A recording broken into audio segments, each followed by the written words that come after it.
I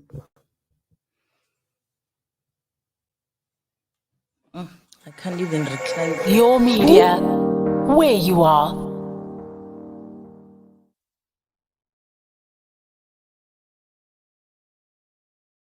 Just as we went live. Good morning, everyone. Hi. Good morning, everyone. This is Kgauza Moraka. You are Talking Money with Kgauza. Welcome to Talking Money with Kgauza on your favorite platform, podcast platform, your medium.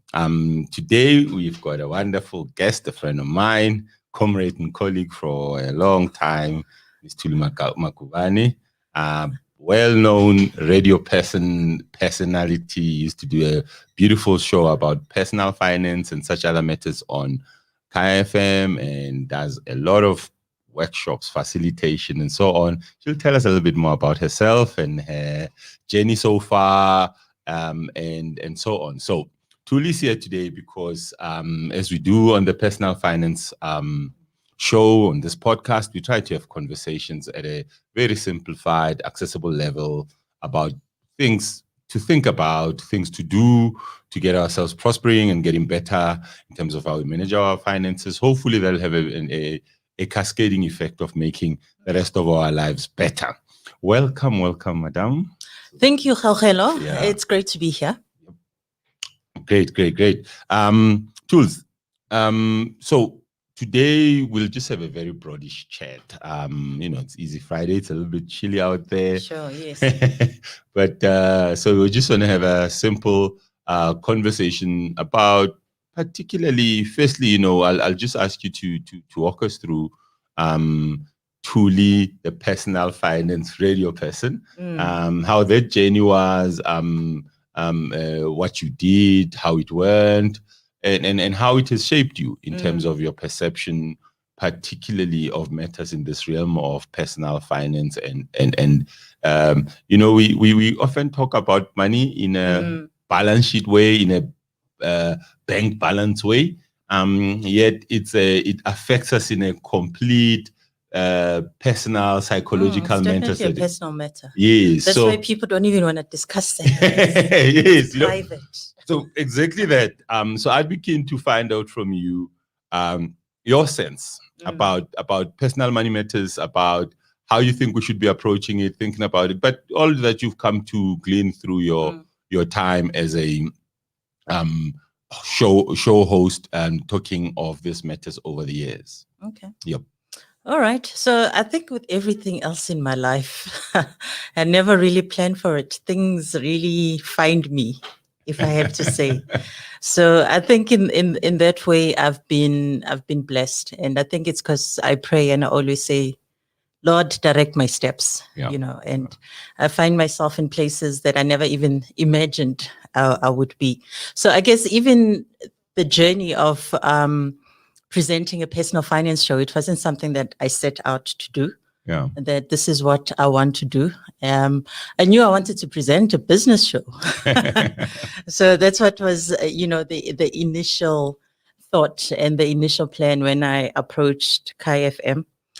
And actually there was a 14-year gap, I should say. Was it 15 years? 14-year gap from the last time I was on radio, and I was doing something totally different. I was doing jazz. I was part of a smooth jazz station, which was called P4. Okay, yeah, I remember P4. Yes, so that's where I started my radio journey. Okay. And so can you imagine? So I wanted to move away. I didn't want to do the same. Yeah. Definitely wanted to talk. Yeah. And I wanted to do a business show. But when I approached Kaya, at the time they thought, okay, would entertain you. And I mean, you took your shot. Yeah, I took my shot. Yeah. And I think also what worked a little bit in my favor, I had met Greg before, because my sister used to work at YFM. Oh, yeah. And at that time, Greg was the station manager there. So I had met him at that point. And so, set up a meeting, had a couple of chats with him and the programs manager. Started the chats in Feb. And eventually there's like, no, let's pick it up sometime later. And then they're like, okay, we'll start you off doing a feature on the business show. So we agreed on that. And Just when I was supposed to start, the guy who used to present the personal finance show resigned. Oh, okay. And so the personal finance show became available. So they asked me if I'd be interested in hosting that. And I was like, yeah. So that's how I got into My Money and Me. Yeah, well, quite a name there, hey? Yes. Man, what was the thinking behind it? It was quite a powerful... I think I didn't choose it. Yeah. I didn't choose it. It was already the name for the show, but I liked it. I mean, it resonated with me because money is personal. So My Money and Me really summarizes it. I'm badly glad now with the name for this podcast. And particularly with because we kind of run with a banner of what's being discussed. You know, you and I are gonna have a fairly generalist conversation. Sure. It's about money lessons, but I feel like I need a marketing guru to sit next to me to just hit that perfect, Money and Me type. Simple but resonance. Yeah. I think maybe one day you'll be sleeping and you'll wake up in the middle of the night and you're like, yeah, that's it. That's what I'm gonna call the show. So it will come to you. I think I'm sure it will, it's a journey. And I think one of the other things that I guess worked in my favor in terms of putting me as a finance guru. You recall I worked at Investec where we met. Yeah. And so there was one time I had a meeting. Well, I was invited to the meeting with Greg Maloka and Oscar, DJ Oscar. Oh, okay, yeah. And they were looking at buying some property. It was a property deal. And I was in the property finance team. I know, yes. So I was invited to this. That's how I know you. I know you to as a property lady. Yes. So that's how I'd met them there. We had the meeting and whatever, asked them questions, asked for documents and all the things that we needed to be able to look at the deal. And I remember Greg tells the story that, they came in there, they're sitting there. So I come in there in my suit and my high heels. I remember that. Get into the meeting and we chat.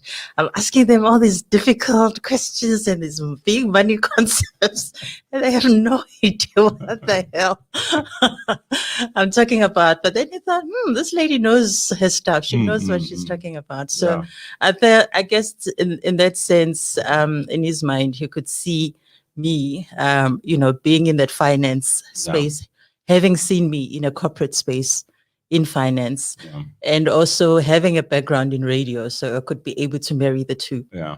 So that's how the journey started. And I guess over the years, although personal finance is broad, it's limited.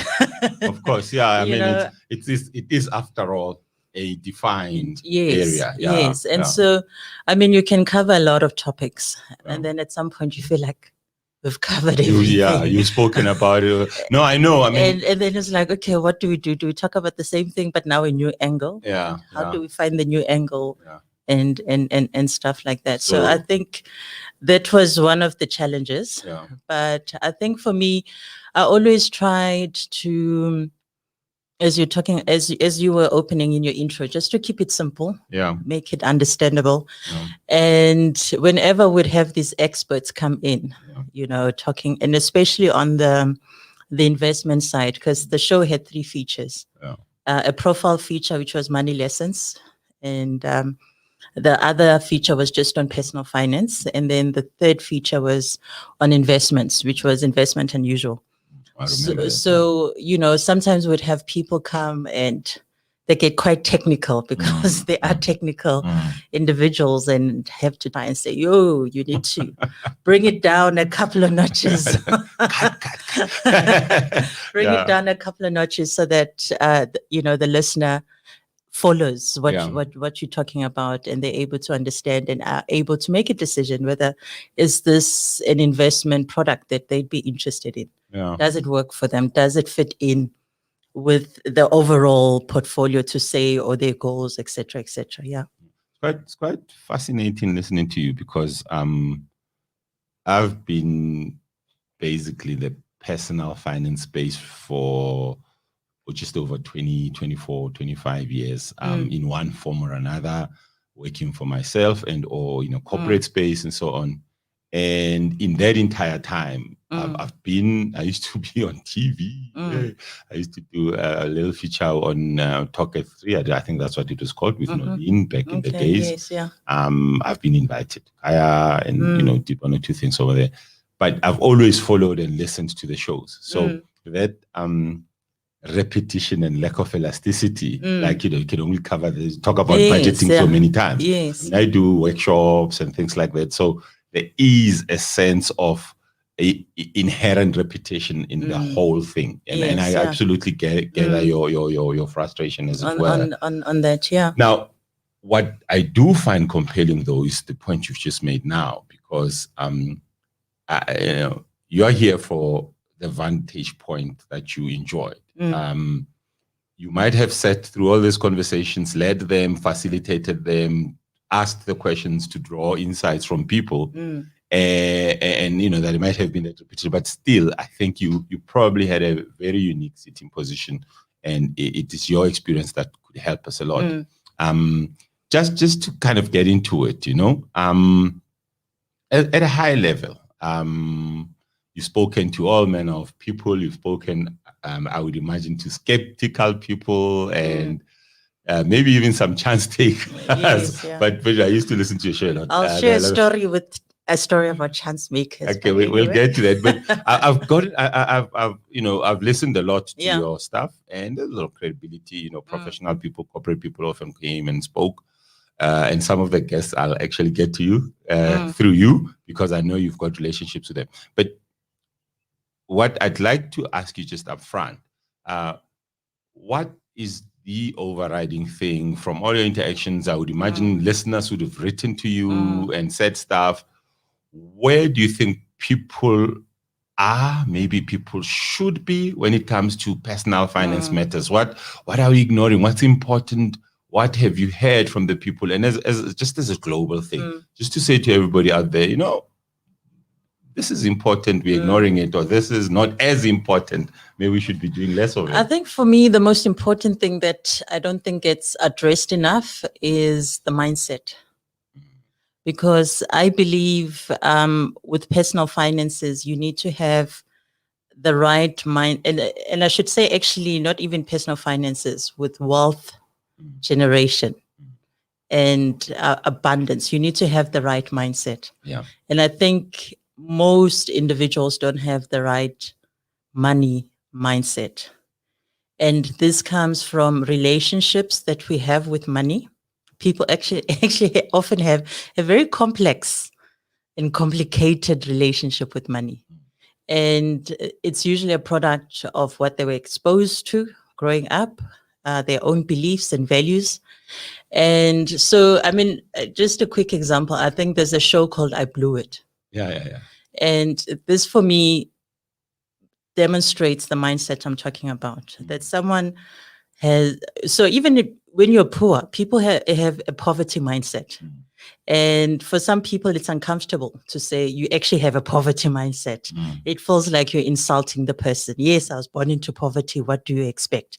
I should have this poverty mindset. But people never actually outgrow it, this poverty mindset. And part of the poverty mindset is a very stuck awareness of lack. People, operate from a place of lack. And also there's also a point of not feeling worthy of all this money and wealth and abundance. And as I said, part of it is our beliefs. Just as I was driving here on the radio, one of the guys, they're talking about this lotto story. There's a guy who won a lot, I think 8 million. And then he's inviting his wife back. He wants his wife back. And so the listeners were calling in, giving their views about that. And one of the guys phoned in and he said, no, money is the root of all evil. So if the wife only loves him for the money, then she's evil. Yeah. Just to get people into the story a little bit more, I also just read the brief on it yesterday. There's a gentleman whose wife had left him. They were estranged. And he says she left because he was not able to provide for them as a family. And now because he's won this money and he feels financially stable, he's seeking to get her back because he says he now can provide. And it kind of cost caused a little bit of consternation and debate amongst people because others are saying he actually loves his wife, wants to rebuild. Yes. Others are saying she's a gold digger, he shouldn't even be looking at her. So it's quite an interesting layered complex conversation out there. True. Yeah. But for me, from people's calls, you can pick up in terms of what they believe in. As I was saying, this guy, he said that money is the root of all evil. And there are a lot of people who believe that. Yeah. And they believe all rich people are evil. They are corrupt, and you can never be a successful business person without doing anything dodgy or dodgy dealing. So if they see you successful and wealthy, you must be shady. Yes, something underhanded and shady. And these are beliefs that people have about money. Yeah. And so if you're going to have all these negative beliefs about money, is it not surprising that you don't have money? Yeah. You know, and then when you tell people you must love money, they automatically think you mean they must be greedy. Yeah, but I hear you, and I'm absolutely on the same page with you when it comes to mindset. I've got my own money issues, big time money issues, and mindset issues, and so on. And I genuinely believe that's where it starts. So I'm fully with you on that. There are certain ways in which we are coded, either to teach us that money is not important, and we take it for granted, often because we think it'll always be there. And I mentioned earlier that I do a lot of training workshops and one-on-one consultations with employed people in workplaces, rather. Yes, Often employed people have a sense that there's always another paycheck coming, and it might be, you might get salaried for the rest of your life, or in government, you'll never get fired, and the paychecks will come, but the need to heighten your sense of responsibility for your finances is something that needs training and education. It's just not going to come like that. And I'm testifying here. You need to find tools, find ways to teach yourself to be aware. So I fully get that particular point. It's quite fascinating. Yeah. So I think, with that, as I said, it starts with the mindset, and also having a certain aspiration and goals in terms of where you want to be with your money. So if you're comfortable, you're in your comfort zone, you're getting a check every month. And also, I think that's also part of the mindset thing, that if the money is there, it needs to be spent. And actually the word spent is another interesting one. I was listening to a YouTube video of this guy, and he mentioned that the word spend is not actually the word that you want to be using if you really want to be attracting abundance of money and things like that, because spent means finished. So when someone is like, at the end of the day, I'm spent, it means I'm done, I'm finished, I've got nothing else to give.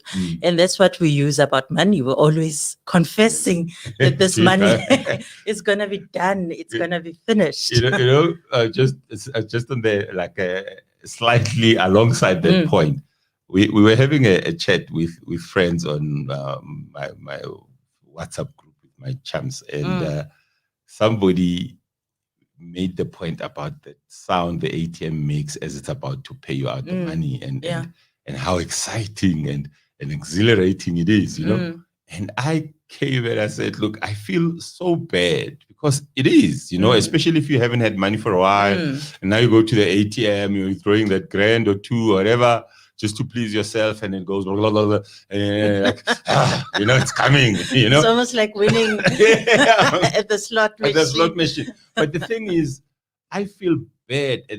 Literally, I know the excitement, but it's almost instantly followed by a sense of regret and like, I'm going to lose this money, because oftentimes when I do draw it, I'm going to use it, and I'm like, I feel like I'm dragging myself to go and waste, if I can put it that way. So I can relate to your point about spend, because in as much as it's pleasing and exciting, you also have this sense that when I wake up in the morning, it'll all be gone. It's gonna pleasure me now. I think that's the next point for me. It's the emotions. Yeah. Emotions there's a lot of emotions around money. So there's mindset about, that's the one thing, but emotions is another one.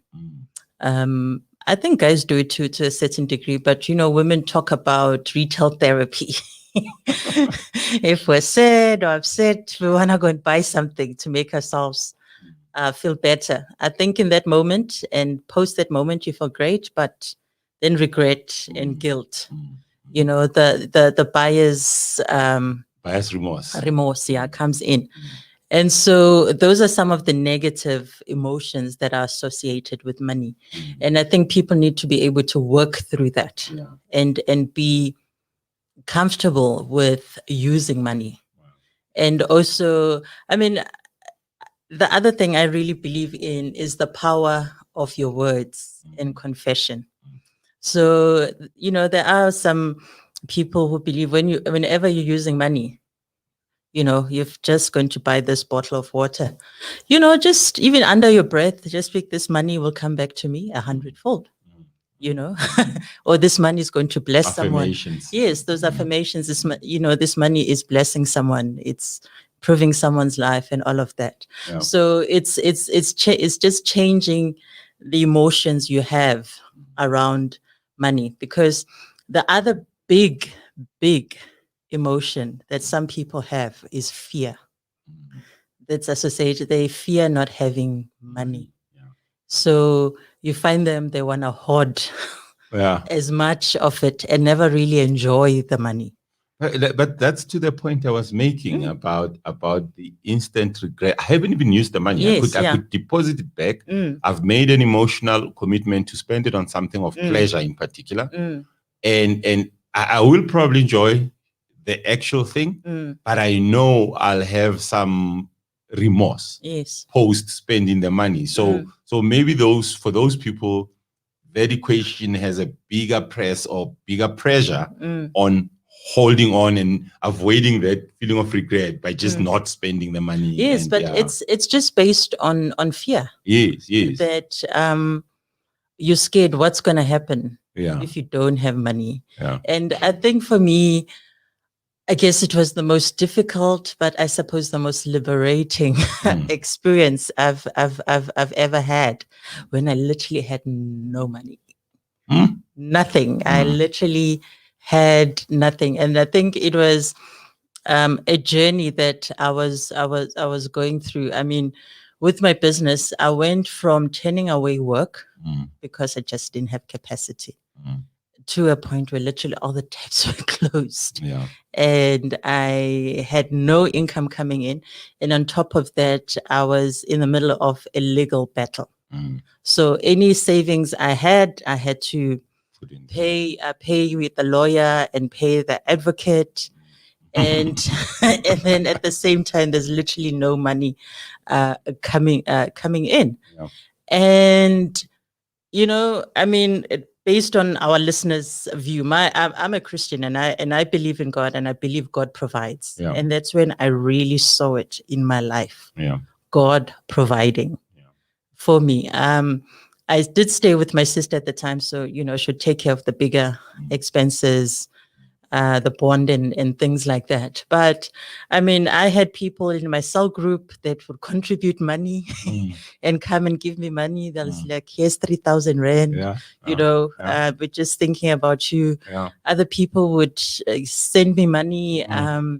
Just other opportunities of just smallanyana money would come. Of course, and 300 rands can make a week's difference. I'm telling you. And when I said that God provides, for me, it just got to a point where I realized that no matter what, He's my provider.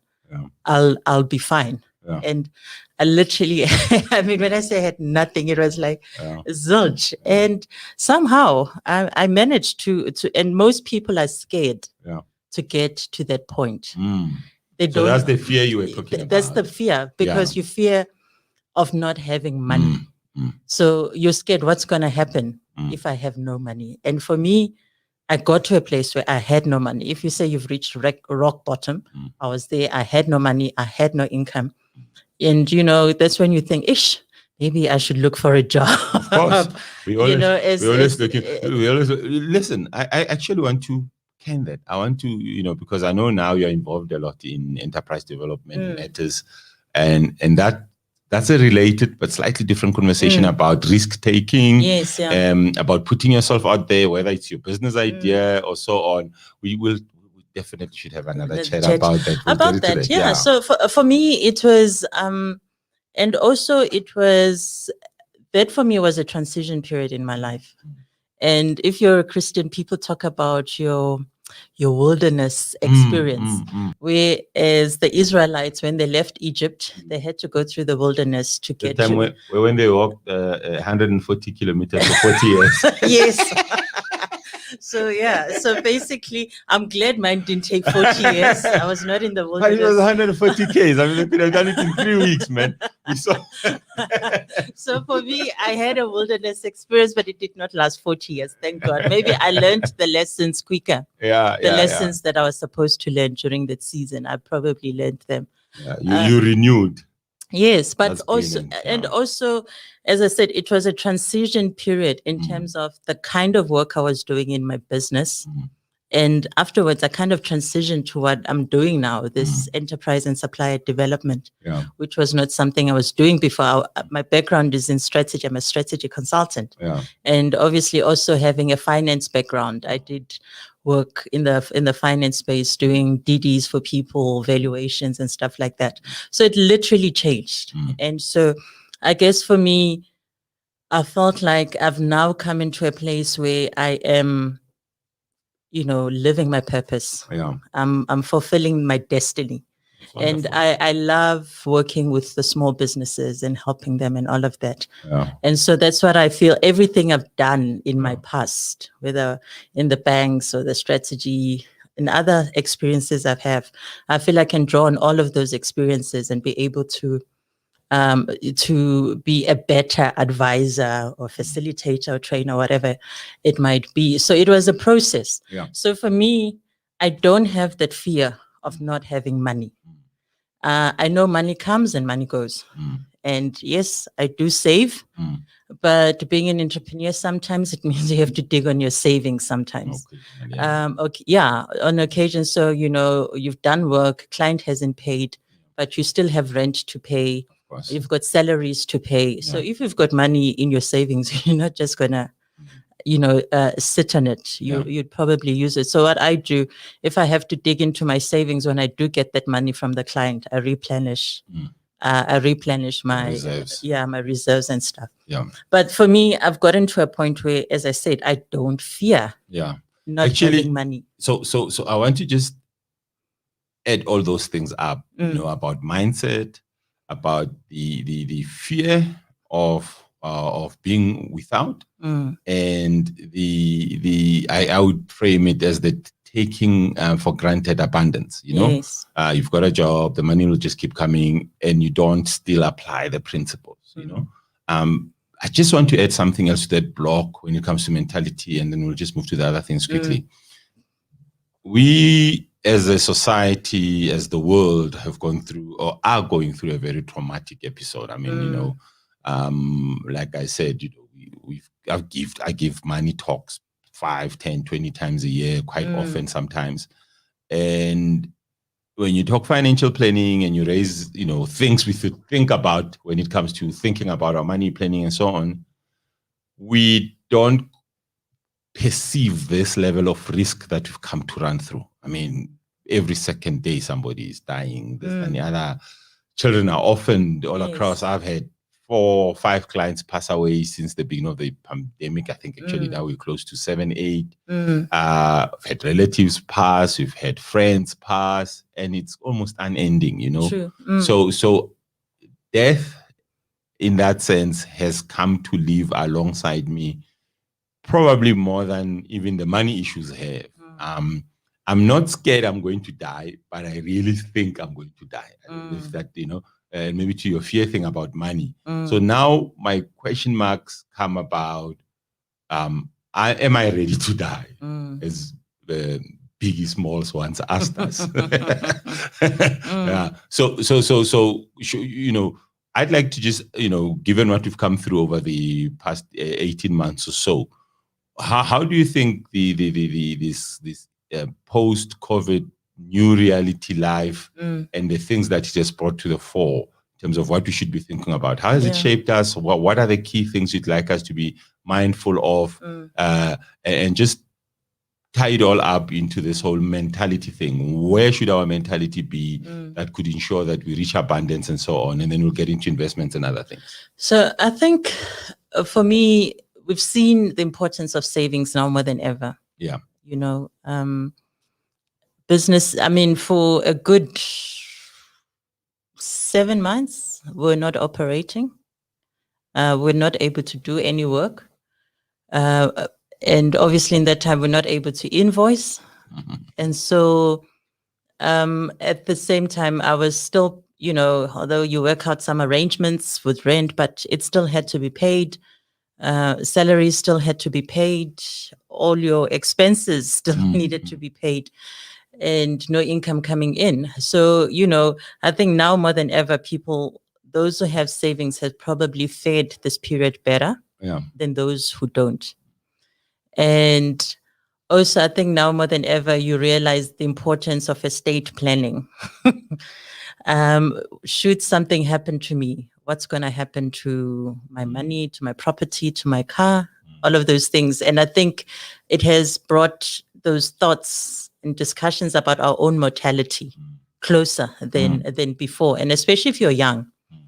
And I mean, there's a very sad situation of a gentleman. He was 45 when he passed away, and he was the CEO of his company. And, you know, I thought, you know, as a CEO, he probably has a private banker and all of these things. So his affairs should be in order, you know, and it turns out it was not, because we think we're young, we're 45. Well, on that score, let me just say this. Our affairs are not in order. Yeah. In almost a complete sense.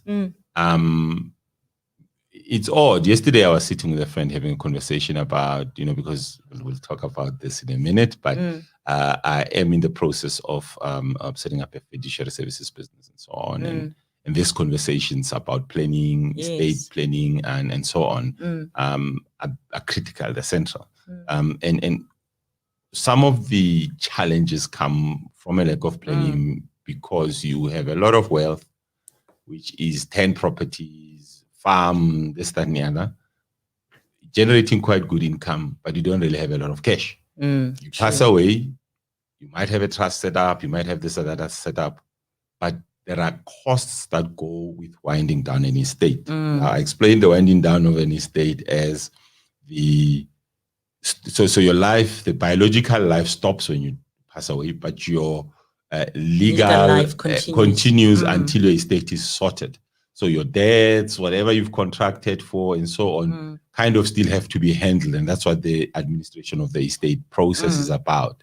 Now, some of the things we decide to do, you give people property and so on and so forth, still generates estate duty and or capital gains tax and or other such expenses which have to be paid for by cash. Now, people haven't made provision for that because you haven't sat with a planner to talk about that. And your conversation is only limited to the investments and the property deals and you've done well. But this component, you know, so it's becoming more apparent to me. That's one of my learnings out of this episode of COVID and so on. And to the point you're making, estate planning is becoming a must do. So after every year, you need to just check if your estate can pay for the cost of, you know, winding it down, yes, as it were, because those are some of the challenges that are in the system. But yeah, sharp. Now, I still have another one so, in terms of what lessons during this time. For me, I've also found it strange, especially in the first part of the lockdown and the pandemic, to really talk about personal finances because people were losing their jobs, people's salaries were being cut, and there's just a lot of pain around money. And so for me, it just seemed really difficult to be having those conversations to say you should be budgeting, they should be saving, this is what you should be looking at in investing and all of that. And I don't know, maybe it's just my own sensitivities, but I just felt like it's almost insensitive because at this particular moment, people are just in pain No, you know, around money. I like your honesty because I would have said the same, and I kind of agree with you. It sometimes actually happens when you're sitting with a client who has no wiggle room. They are stretched with debt. They actually really just have to go into debt rescue or something like that. And there you are taking this high concepts of mentality and this, that, and the other. And like, it's almost like you're insulting them. So I feel what you're saying. Then you kind of have to measure your speed when you get into these conversations. I think for me, it was interesting in the sense that I left Kaya at the end of 2019. Yeah. And my plan for 2020 was more to grow the Money Tools brand more in terms of social media and things like that. So I kind of started off in the beginning of the year. And then when things happened, I kind of pulled back because I just felt like, for me, this is not the right the right time or the right environment to be having these money talks. Maybe once we come out of this, it's kind of saying, okay, now we're out of it. What are you going to do with your money? You've had the past experience. I'm sure you don't want to be there. So what can we do now going forward so you never find yourself in that position that you're in the past? So perhaps maybe in another year I might pick it up and suddenly seeing Money Tools everywhere, and I'm doing stuff. I have to be honest. I mean, I've kind of pulled back a bit. I mean, the only thing that I do every now and again is just a feature on Metro where there's a feature called Making Sense. Okay. Where every couple of weeks I would come in on a particular topic for 10 minutes and, speak on that. So that's about the only thing that, I'm really doing in the space right now. So I think for me, like these things that I've mentioned really come back to what you were saying about mindset and emotions and all of that.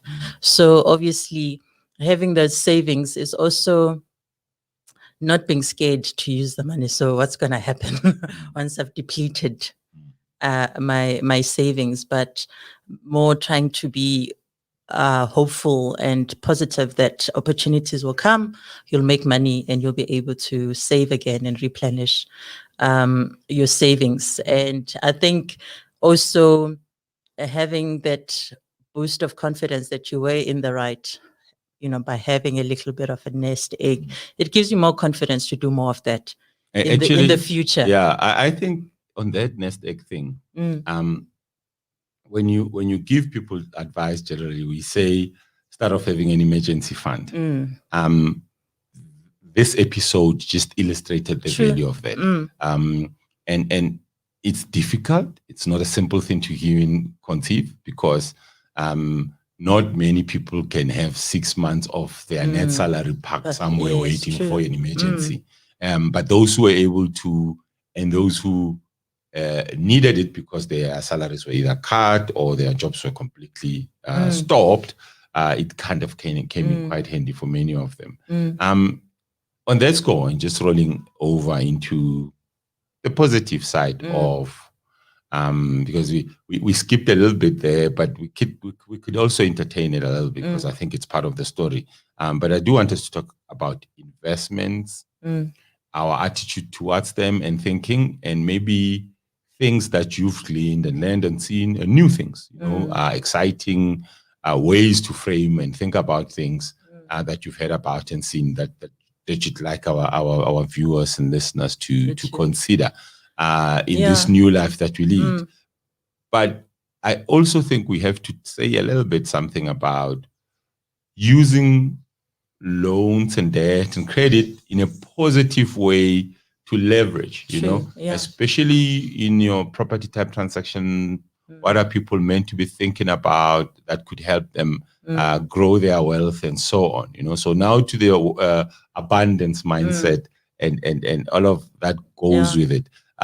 What in your mind is the things to start off with if one is looking to build and grow their money? I'm often challenged with the first question I get when we start talking investments, and this is how this product works, and what return am I getting? What's the percentage? And you're like, okay, let's slow it down. That's not. It's an important thing, but it's not the thing we're here to talk about. Just walk us through. I think what you think is key to consider when one is looking at building an investment portfolio. Obviously, traditionally, people would have said build up, a property portfolio, and depending what type of properties you have in your portfolio, a lot of people have actually struggled in the last 18 months because if you had a lot of rental properties, whether it's commercial or residential, rentals, there's been a problem in tenants being able to meet their financial commitments. So people, as we mentioned earlier, people's salaries were cut, people lost jobs, but they were not willing to move. So, a lot of landlords had problems with tenants. So as sitting in their flats, not paying rent. And South Africa, the law has made it very difficult, to remove or kick out people out of your flat. You have to go through a whole legal process to get that. So that's money probably you didn't budget for. In the in the commercial space, a lot of people are working from home. So companies have actually slashed how much space they're actually taking up. So even if you have commercial properties, a lot of people are sitting with empty buildings. And so, although it's traditionally a good investment, I think in the last 18 months, a lot of people have struggled with income from those investments. I think shares have actually been, I would say, probably in the last 18 months. If you have a share portfolio, it probably would have done much better than any other investment asset class that you have, because yes, we did see an initial decline, but the market has recovered. So whatever you would have lost last year, from beginning of this year, you would have recovered and made some return in the last 18 months. Even your cash, if you had cash sitting, unfortunately, interest rates have gone down. Yeah. So whatever interest you're earning on that has actually reduced. So for me, my advice is try and have, I guess you tell your clients this all the time, try and have a balanced portfolio. Don't focus on one horse. It's not a one horse race. So one asset class would probably perform better than another based on whatever circumstances, the economy is in and whatever's happening around. So for me, I would say going forward, just try and just build a balanced portfolio. Don't put all your eggs in one basket. Diversify. Yes. So property is going to come back again. Yeah. People are going to recover. So it's going to make sense. And also, one of the other ones I'm considering, there's a company, maybe I'm not going to advertise them, the name, but there's a company that literally focuses on just investment properties. So they basically, when they advertise, they show you the unit, how much deposit you need, how much the monthly rentals you can expect.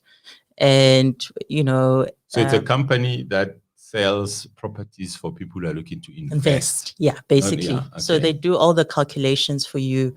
And in certain instances, they even guarantee maybe first year rental. So let's just talk about that for 2 minutes. The idea is you go and raise a loan if you've got a good credit standing. Yes, yeah. Now, let's talk about the good credit standing. What builds a good credit standing? What should one avoid? And I'm going, by the way, back to the mindset stuff, right? How does one have the correct mindset to have a good, healthy credit rating that allows you access to this type of thing? Okay, maybe I should start off by saying, if you've got bad credit, there is hope for you.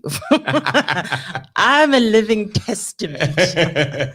That I went from a point where I was listed on ITC and all of that. And I remember when I was working, I don't know why, I had like 3 credit cards. And I think it was because I I could. That's the point. When you have that nice salary, Yes. it kind of you get seduced into taking up all these Yes, yeah. things, including a lot of unnecessary credit. Yeah. So basically, it was all of that. I literally had to work my way out and rebuild my How was credit. that? How was that process of working yourself out of that? I mean, did you make a lot of sacrifices? What did it take, and how long? In a sense. So basically, obviously, when I left Investec, it was voluntary retrenchment. And because I hadn't been in the company for too long, I think only got like 3 or 4 months package of my salary, so which was not a lot of money, and then obviously, and when I left, I was also confident I'd never struggled to find a job. I'm not gonna struggle to find a job. The only thing, it was 2008 post economic meltdown. Yes, the crisis and stuff. But at the same time, I think it was also a transition period. I mean, I got to a point where I realized that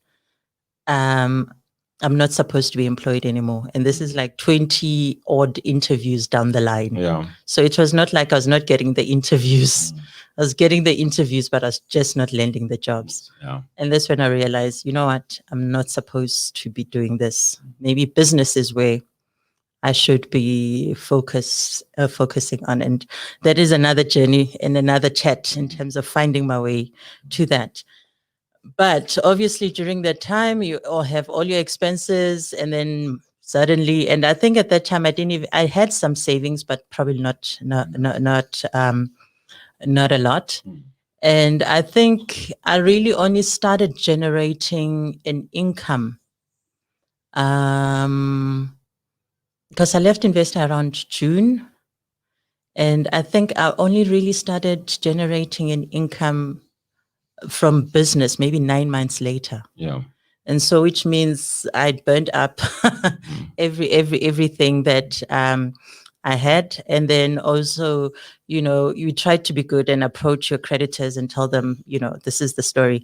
And then instead they're like, no, okay, we're closing this and you need to start paying off, cut your cards, whatever. So it was that. And then you're struggling to pay, that you find yourself, listed. And I remember my car, I contacted the bank and I'm like, you know what, this is the story. Can we work out an arrangement to reduce my installments? And I remember I had just under a year left, to pay off that car. And instead, the bank decides, no, they're going to repossess the car instead of working an arrangement with me. So anyway, the car gets repossessed, but at least my sister had a second car, which I ended up using. And so because when your car is repossessed, they actually list you for some reason, although they managed, so they sold the car on auction. But the nice thing is I managed to get some money out of that. Yes. Yeah, so you got rescued a bit. Yeah, I got rescued a bit. I think I got like 45,000 after they recovered whatever was left of the loan. Yeah. So 45,000 came to me, which helped during that time, Yeah, of course. Yeah. And so it was now working out a plan that now I've got all these debts that I need to pay off. And it was mainly credit card debt. That because obviously now the car was sorted out, and so mainly credit card debt. I don't remember, maybe an overdraft or something, So it was literally entering into a plan and to say, okay, this is what I can afford for now, and start to paying that off every month. And then obviously when business started picking up, and I got lump sums, what I would do is negotiate to settle the debt. And sometimes I was bold as asking for 50% off. Yeah, well, I've been offered 70. So yeah, you must ask. Yeah, so I asked, and they would give it to me and then I would settle the debt, and then that's one less I have to pay. And eventually I managed to settle all of my debts, made sure I got my paid up letters, and then made sure that they went through the process of removing that listing. And then after that, it was a matter of trying to rebuild my credit profile. And it was a while before I applied for a credit card again. And it was also a while before I decided to apply for car finance and stuff like that, and rebuild the credit. So, I've paid off the car and all of that, and I manage my credit card, Wow. and don't have a lot of other other credit, and so as a result of that, my credit profile has improved over the years. Yeah. I just want to say, for me, from that whole tale, firstly, the biggest lesson, and for me, the key takeout is you can fix this. Yes, it's doable. It's I've done doable. it. Yes, it's doable. No matter how dark and cold and wet and rainy it is in that moment, you can find your way out of it. And that for me is the most critical over. Because debt can depress you. Of course, yes. When you're in debt, it's really depressing, and it goes back to emotions and mindset. When you're depressed, you can't think properly. Yeah, you're almost in this little dark. I don't know. Cocoon, if I can call it that, and you can't see a light beyond that. And you need to be in the right, mindset, have the right emotional outlook to be able to see ideas and to be able to see solutions. So for me, because I've managed to work myself out of that, I mean, I vowed never to go back to that. So yeah, so I guess now I'm cognizant in terms of how I manage my debt, and so I try to keep it to a minimum. Yeah. Because in South Africa, if you have no debt, that also works against you. That's true. Well, that's the other part I wanted to just talk about quickly with the repossessing of the car and the credit score thing. I was actually up to date with paying for my car. Even with me, when I approached the bank. Yeah. Well, I didn't approach them. They called me and were threatening to repossess. And I was like, why? The guy says, no, come to my office. So I was bold enough thinking he won't take my car. So I went. But when we sat down, what he showed me was that you basically get a score for every payment you make. And if over an extended period, so 18 months, 24 months, 36 months, whatever they count, it's a running total. So it's the last 18 months and it keeps going as you pay. But for every payment made, if you make it on time or before the due date, you get a 10 points or 8 points or whatever. And if you pay it late by a day or two, you get 8 points. By a week, you get 5 points and so on. So I was in the habit of paying for my car very late. So 15 days late, 20 days late. And I was picking up scores of 1 or 2 where I needed 8 or 9. As the running total went, it was getting lower and lower. So for people who are scoring 34 or less over that period, that qualifies for repossession. Effectively, in their system, ranking system, it meant I wasn't paying. Even though balance-wise, I was up to date, but habit and so on-wise, I was impacting my score very negatively. So it was a key lesson to learn. As you're speaking I think that's also the other thing. It's also understanding. I mean, funders don't usually share this information, but it's also just understanding how that works as a consumer and how it impacts your credit profile. I mean, I was looking at financials of one bank, and I mean, they've tried to be quite conservative compared to their peers. And for them, if you miss one payment, you consider a non-performing loan. You're already moved towards the non-performing loans. So they end up having higher non-performing loans compared to their peers. Yeah. But for them, it's just a very conservative way of managing their customers and their debt, so that they start managing it earlier before it really becomes a problem. Whereas most peers, it's 90 days. If no payment is received in 90 days, then it becomes a non-performing loan. So it's just understanding those things, and also, as you're saying, what goes into your credit score. So it's definitely your payment behavior is one, and it does play a big role. Your usage of your credit as well, takes account. And what else? They also look at how much the exposure as well, how much debt you have. Obviously, a lot of debt you have is Yeah. is going to work Against you. against you. And also, for me, which I think is also unfair, if you're shopping around for debt, that also works against you, which I think is an old mindset, because they think you're desperate for money. So now you're trying a lot of places to get credit. But sometimes you might be considering getting a loan, but you want to get the best deal. Yeah, look, So they yeah. don't allow you as a consumer to be able to shop around. Yeah. So the fact that you contacting them and trying to apply, even though you don't take those loans, it works against you, because there are now inquiries Yeah. on your profile. The more inquiries you have, then they start deducting points, thinking that you are desperate for money. So it's an old mindset. Yeah. And for me, I don't think you should be penalized for shopping around. And unfortunately, they do. So every time someone inquires on you, they But, deduct points. yeah. Just to close this on the debt stuff and then quickly get into a little bit of the investment stuff. The thing for me that I'm also learning from all that you're saying is the importance of consumer education and financial knowledge. Yes, in yeah. the system. I think all around the system is jacked against the individual consumer, because there's a incongruence of information. People don't really know what they need to know. And the powerful, the banks, the insurance companies are a lot more loaded with information to the disadvantage of the consumer. As a result, we buy the investments we shouldn't be buying. But I mean, I think just another one. I mean, just what I mentioned earlier, that when you are trying to pay off debt, creditors are more open to negotiating, because there's already a loan that they've written off. So any amount that they can recover, they're happy to. And they never tell consumers that.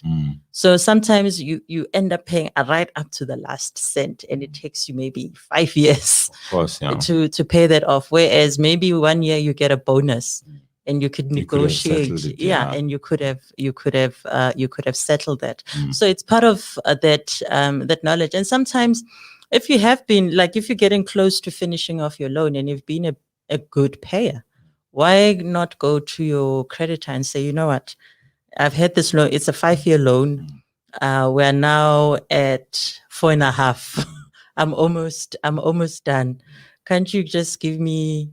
Actually, I'm about to write an email exactly like that to my landlord, because for about 7 of the months last year, we couldn't use the office, even if we wanted to. So we've moved out to the office, but we had an outstanding balance. So we've been paying them now for almost literally since January this year without occupying their place, So I just need to write a letter and say something like that. But I'll get to that. So it's just learnings that sometimes they're like, and also it depends what interest rate you were charged initially, because sometimes some of these loans come with a very high interest. So obviously, if you think about how much they have made, if they give you another 20,000 off, they really did make money on that loan.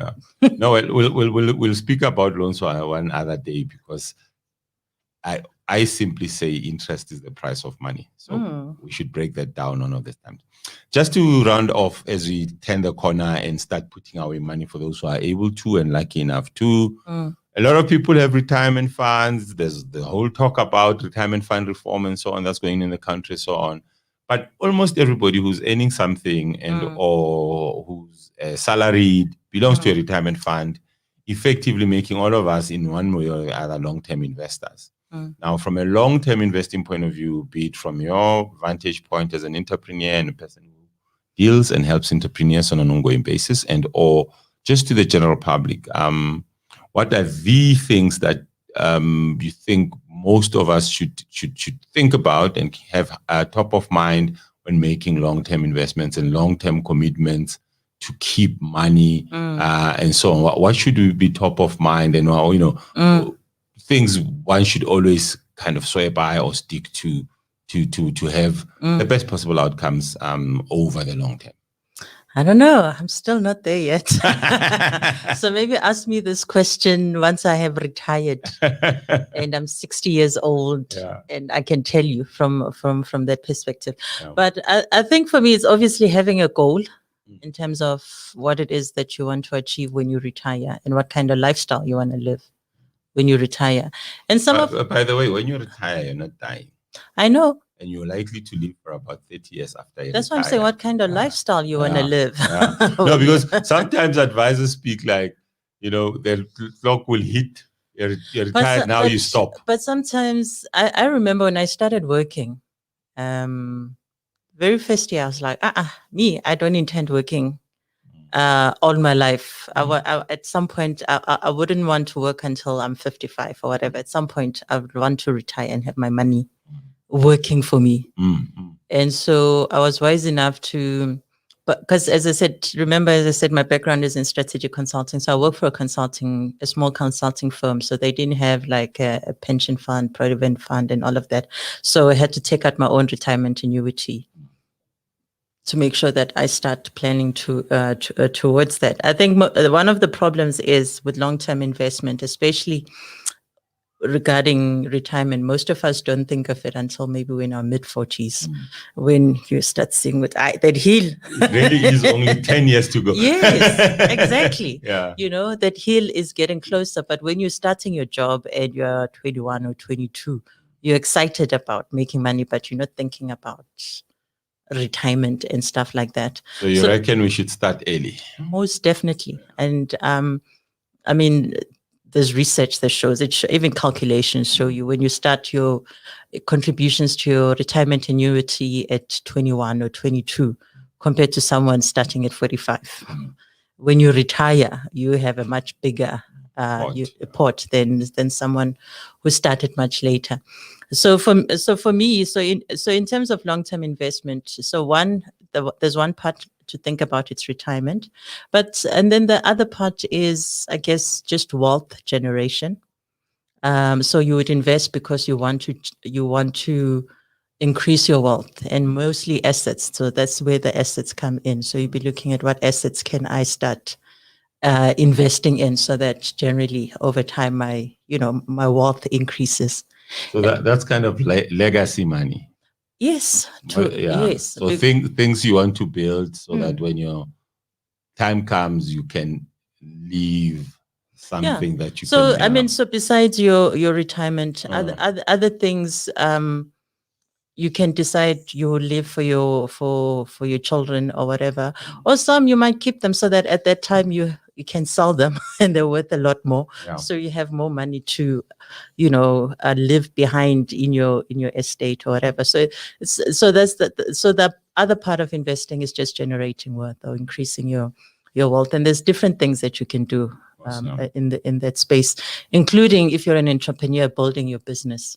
So having that mindset that I'm building this business so that I can sell it one day and be able to get money to do other things or to live off. Yeah. We'll